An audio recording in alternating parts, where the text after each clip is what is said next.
Hi everyone အားလုံးပဲမင်္ဂလာပါကျွန်တော်ဒီနေ့မှာလည်းတကယ်ကိုမှအသုံးဝင်တဲ့အင်္ဂလိပ်စာအခြေခံစကားပြောလေးကိုမျှဝေပေးခြင်းနဲ့အဲ့တော့ဒီနေ့မှာတော့ကျွန်တော်တို့ကဥမာတနည်းအားကိုသွားကြမယ်မဟုတ်သွားစားကြမယ်ကိုလိုက်မလားဆိုပြီးတော့ခေါ်တဲ့အခါမျိုးမှာဘယ်လို English လို့ညင်းလို့ရလဲပေါ့နော်နောက်ပြီးတော့ကျတော့ကိုကချိန်ထားတဲ့နေရာကိုအရေးကြီးကိစ္စတစ်ခုခုကြောင့်ပေါ့နော်မသွားနိုင်တော့တဲ့အခါမျိုးမှာEnglish လို့ဘယ်လိုပြောမလဲပေါ့နော်စသဖြင့်ဒါလေးနဲ့ပတ်သက်တဲ့ဟာလေးကိုလေ့လာမယ် Okay ဒါဆိုကျွန်တော်ပထမဆုံးစလိုက်ကြအောင်ပထမဆုံးတစ်ခုက Will you join us Will you join us okay ငါတို့နဲ့အတူလိုက်မှာလားပေါ့နော်ဆိုတော့ငါ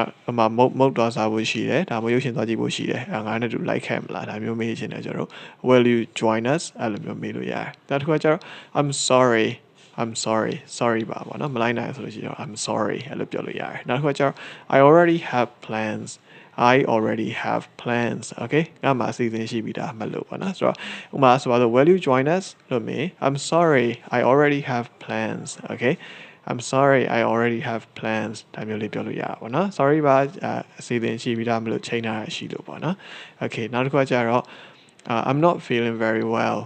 I'm not feeling very well နေလို့တိတ်မကောင်းဘူးပေါ့နော်ဆိုတော့ကိုမလိုက်ချင်တော့ဆို I'm sorry I'm not feeling very well okay ဒါမျိုးလေးပြောလို့ရတယ်နောက်တစ်ခုကကျတော့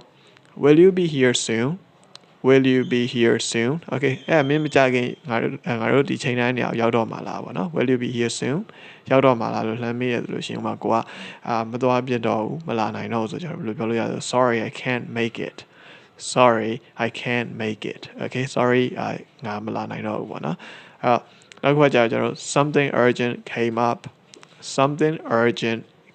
up okay အရေးကြီးကိစ္စပေါ်လာလို့เนาะဆိုတော့အရေးကြီးကိစ္စကိုကျတော့ something urgent လို့သုံးလို့ရတယ် urgent ဆိုတာအရေးကြီးတာเนาะ something urgent came up ဆိုရင်အရေးကြီးကိစ္စပေါ်လာလို့เนาะဒါမျိုးပြောလို့ရတယ်နောက်တစ်ခါကျ I'll call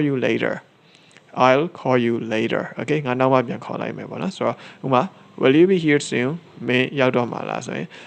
sorry I can't make it something urgent came up